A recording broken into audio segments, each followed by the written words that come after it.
My name is Sarah Mitchell, and after 10 years as a senior financial analyst at Global Innovations Corp., I learned that sometimes the biggest threats to a company don't come from outside competitors. They come from the people signing the checks. I still remember my first day at GIC, fresh from getting my CPA, eager to prove myself in one of the fastest-growing tech companies in the country. Back then, Marcus Reynolds had just been appointed as CFO, bringing with him an impressive track record of financial growth from various Fortune 500 companies. The key to success in corporate finance, Marcus told me during my first performance review, is knowing which questions not to ask.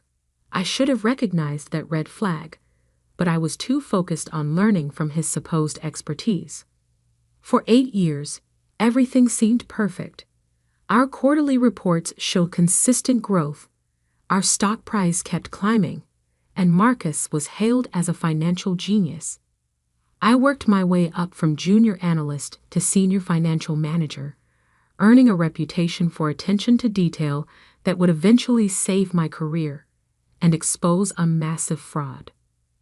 The first hint that something was wrong came during our Q3 review last year. I was reconciling our international subsidiary accounts when I noticed subtle discrepancies in the transfer pricing documentation. Small amounts, skillfully hidden in thousands of legitimate transactions, but they didn't quite add up. "You're being too thorough, Sarah," Marcus said when I brought it to his attention. "These international accounts are complex.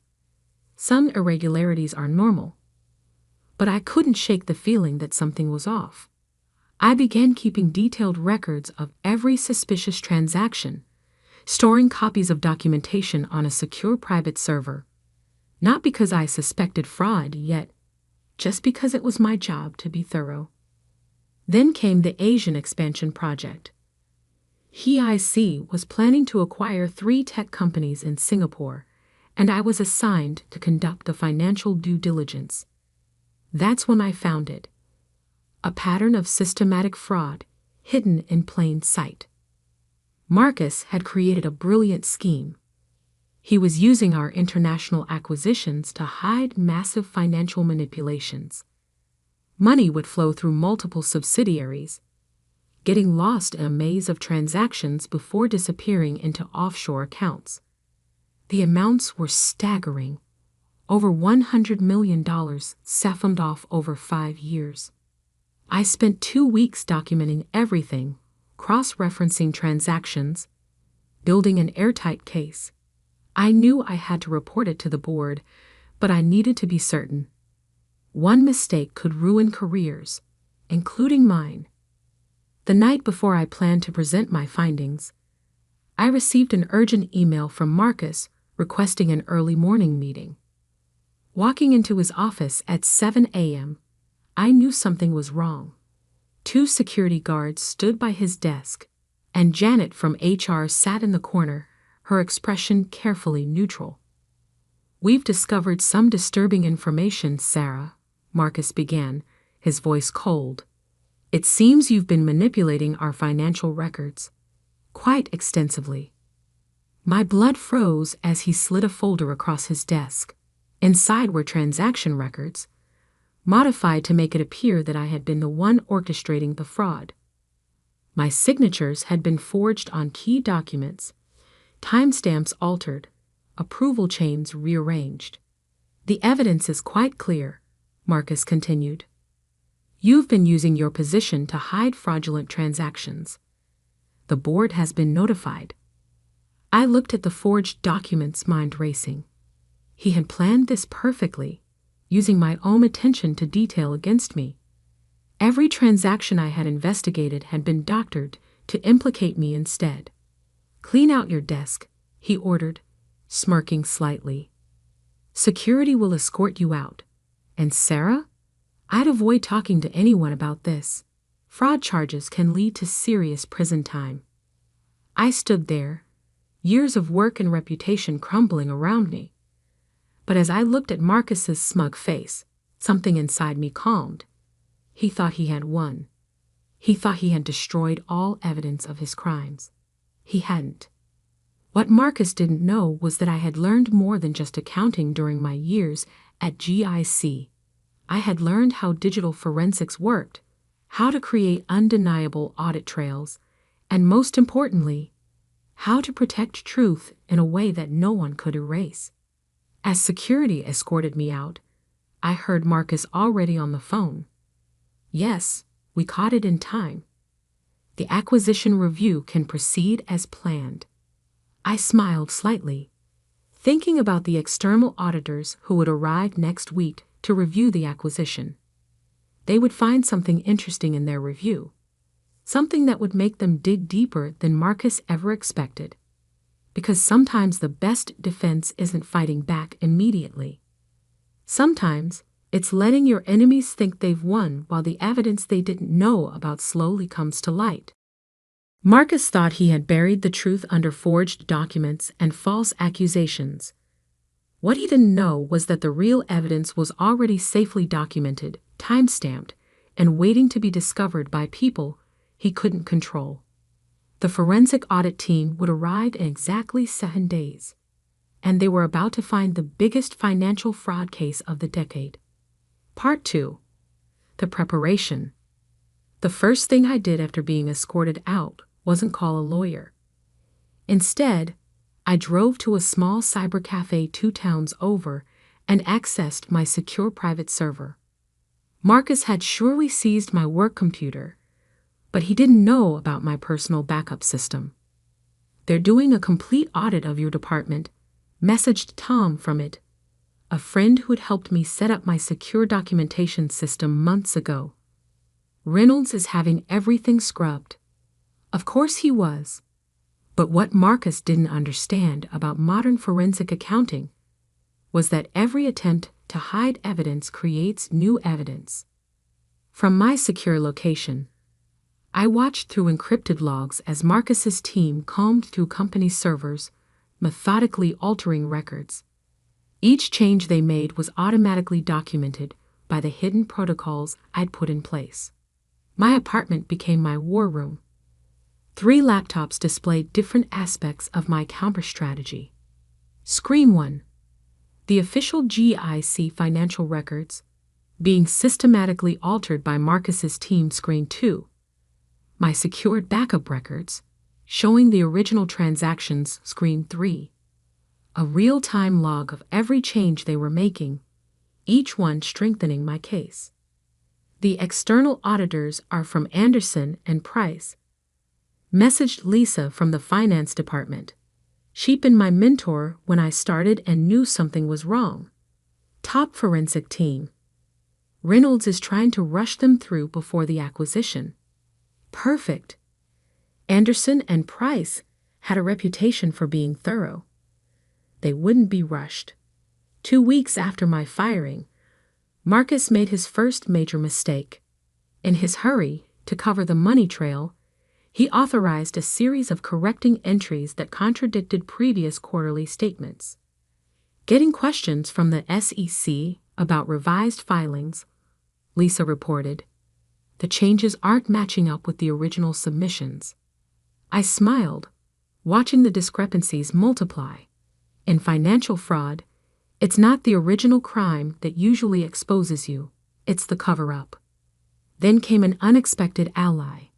James from the Singapore office reached out to a secure channel.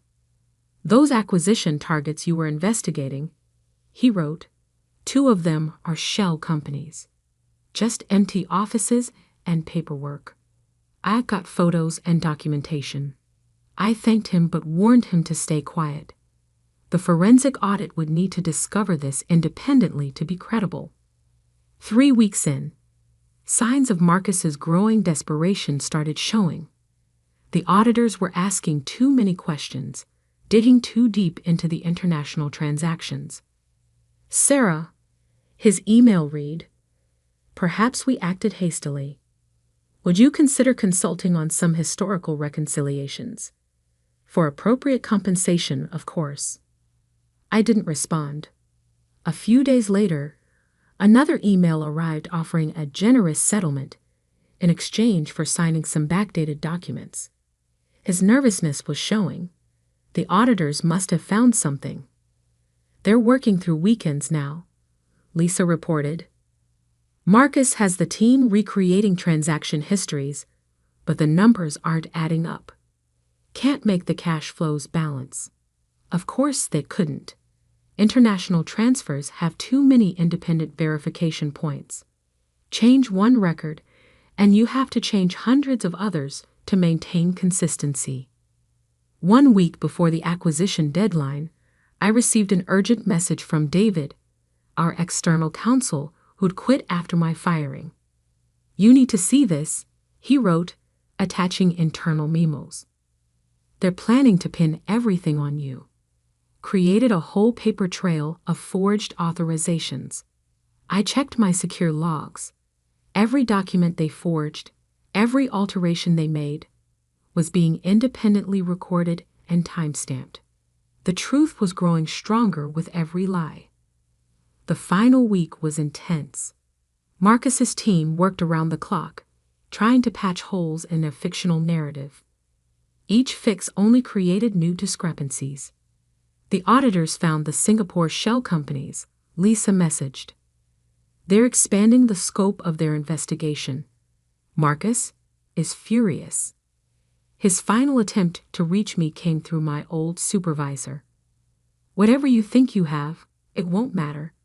Take the settlement. Walk away." I sent back one reply, looking forward to the audit findings. The night before the auditor's final presentation to the board, I checked my documentation one last time. Original transaction records, secured and verified. Forged document trail, fully documented. Alteration timestamps, all logged. Singapore evidence, independently verified. Cash flow discrepancies, clearly highlighted. "You really think this will work?" Tom messaged. "They've got the board convinced you're the criminal." "That's the beauty of forensic accounting," I replied. "Numbers don't lie, even when people do." I went to bed that night feeling strangely calm. Tomorrow, in front of the board and the SEC observers, Marcus would learn why you should never frame a financial analyst who understands digital forensics. My phone buzzed one last time. A message from Lisa. Auditors called an emergency board meeting for tomorrow morning. Marcus doesn't know what they found. But I did, and tomorrow, everyone else would too. Part 3. The Revelation. The morning of the audit presentation, Global Innovation's headquarters was unusually quiet. Through my sources, I learned that the Anderson and Price team had requested a closed-door session with the full board and SEC representatives. Marcus had no choice but to agree, though he insisted on presenting his version of events first. "Ladies and gentlemen," he began, standing confidently at the head of the boardroom. "Before the audit team presents their findings, I want to address the unfortunate situation that led to this review." I watched through Lisa's secure feed as Marcus launched into his carefully prepared narrative. "As you know, we recently discovered significant financial irregularities," he continued. "Thanks to our internal controls, we identified the responsible party, a trusted employee who abused her position." The boardroom door opened, interrupting his speech. Catherine Wong, lead forensic auditor from Anderson and Price, walked in flanked by 2 SEC investigators. "Mr. Reynolds," Catherine said calmly, "I believe we should proceed directly to our findings." Marcus's smile flickered. This wasn't part of his plan. "Of course," he said smoothly, taking a seat. "Though I think you'll find our internal investigation has been quite thorough." "Indeed," Catherine replied, connecting her laptop to the presentation system. "Let's begin with those internal investigations." The screens came to life, displaying a complex timeline of transactions.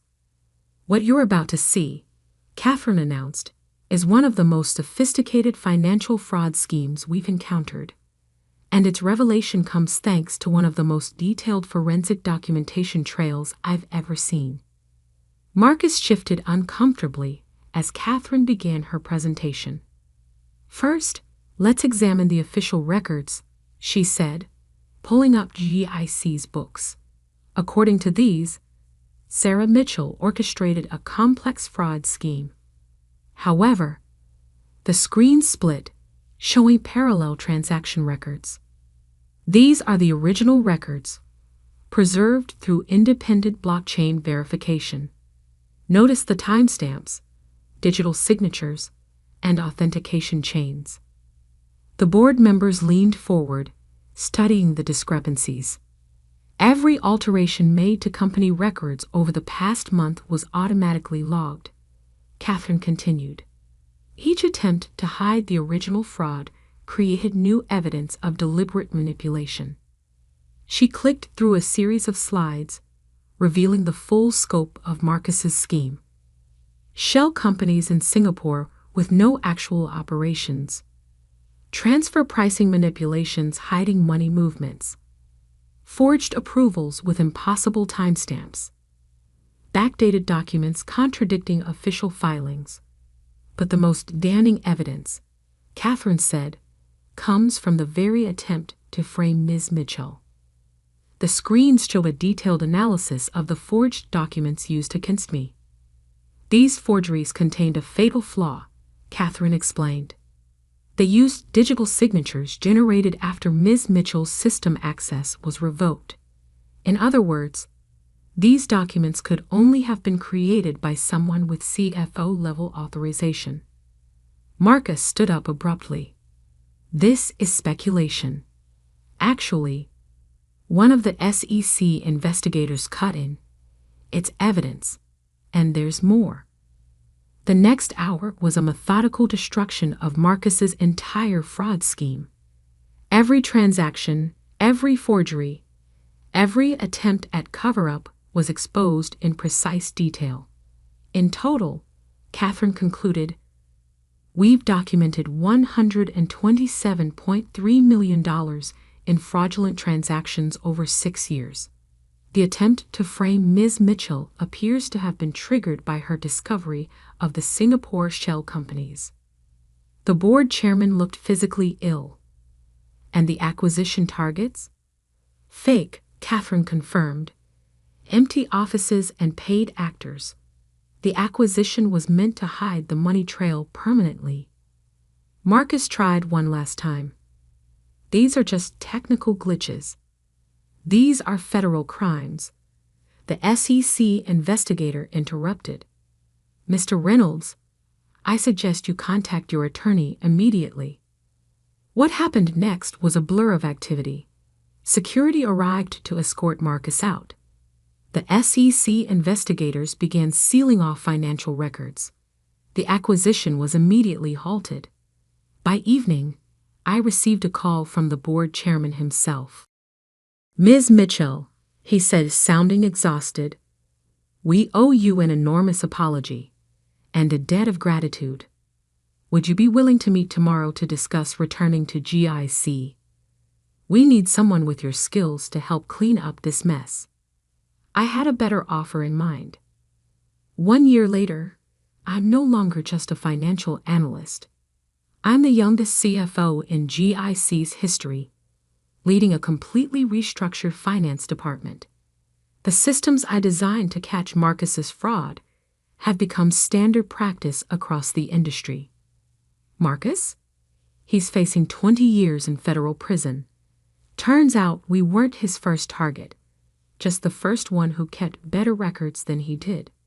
Sometimes late at night, reviewing audit reports in my new office, Marcus's old office, I think about that final board meeting, about his face when he realized what had happened.